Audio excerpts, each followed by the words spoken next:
There have been a great collection of head coaches throughout NFL history. Vince Lombardi, Bill Belichick, Urban Meyer, they're all great. But today isn't about the great NFL head coaches. No, rather it is about the bad ones, specifically the ones from the first decade of the new millennia, which is why I am Jarrett Bailey from USA Today, and these are the top 10 worst NFL head coaches from the 2000s. Number 10, Lane Kiffin. Oh, I like Lane Kiffin. He's become the coaching version of the fun uncle at Thanksgiving that subtly flirts with your girlfriend, and he's put together a respectable 84-47 record at the college level.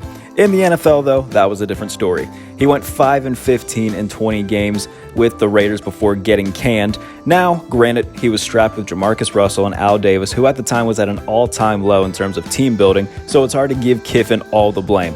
However, he hasn't had a job in the NFL since, and my guess is he's perfectly okay with that. Number 9, Josh McDaniels. I'd love to put Josh McDaniels higher on this list because he's such a fucking tool who had no idea what he was doing. He parlayed being Tom Brady's offensive coordinator into a head coaching gig, and it was clear from day one that he was lost. He traded Jay Cutler to the Bears for Kyle Orton. He acted like he won the Super Bowl when Denver beat New England, Tim fucking Tebow, and it all ended after less than 2 full seasons where McDaniels had a record of 11-17. Good Lord. Number 8, Nick Sabin. One of the biggest what-ifs in NFL history is what if Nick Sabin and the Dolphins signed Drew Brees in 2006. They were apparently very close to doing so, but Brees' shoulder injury scared off the Dolphins. They opted for Dante Culpepper instead, and Sabin went 15-17 in 2 years as the Dolphins head coach before pissing off to Alabama and making college football suck for 2 decades. Number 7, Tom Cable. Well, we talked about Lane Kiffin, so let's talk about the guy who replaced him to little success. Tom Cable, much like many Raiders coaches of the time, was strapped to an organization that had lost its wits.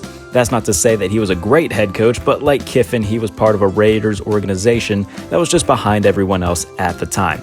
He was a tremendous offensive line coach, but mustered just a 17-27 record with the Raiders as their head coach. Number 6, Dave Campo. We talk a lot about Jimmy Johnson, Barry Switzer, and Bill Parcells when it comes to the Cowboys head coaches of the 90s and 2000s, but in between the latter two was Dave Campo. And there's a reason we don't talk about Campo a lot, because he was quite bad. And while he was a part of all 3 Super Bowl teams in Dallas as a defensive assistant and served as their defensive coordinator from 1995 to 1999, he was a dreadful head coach. Campo led the Cowboys to 3 consecutive 5-11 seasons from 2000 to 2002 and was never a head coach in the NFL again. Number 5, Art Shell. Poor Art Shell. This is a guy who was the 1990 AFC Coach of the Year and at one point was one of the better coaches in the NFL in the early 1990s. He was brought back to the Raiders in 2006 and it was a complete disaster.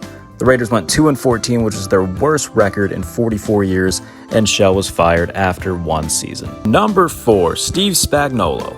Now, this name might be shocking to hear considering that Spags is one of the best defensive coordinators of all time, but his time with the Rams as their head coach was a disaster. He had a season of 1-15 and he had a season of 2-14. And overall, the Rams went 10-38 under his tutelage, and he was gone after 3 seasons. Number 3, Cam Cameron. Good Christ in heaven, what a dreadful era this was for the Dolphins. Fresh off of Nick Sabin, Cam Cameron got the gig as head coach. And how did that work out? Survey says... yeah, that sounds about right.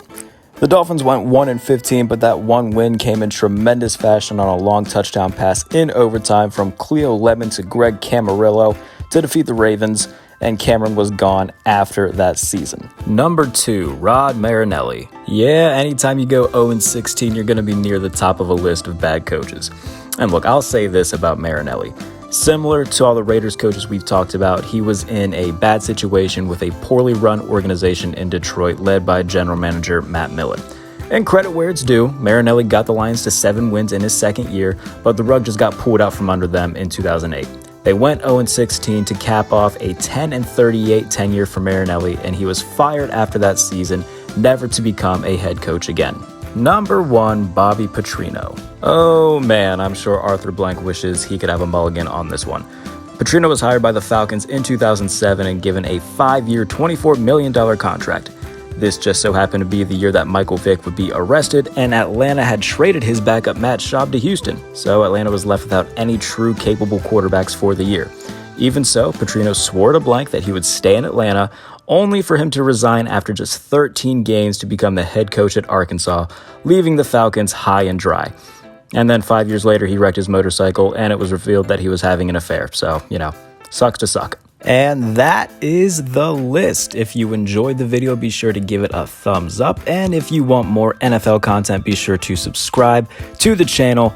Until we meet again, I'm Jarrett Bailey from USA Today, and I will see you soon.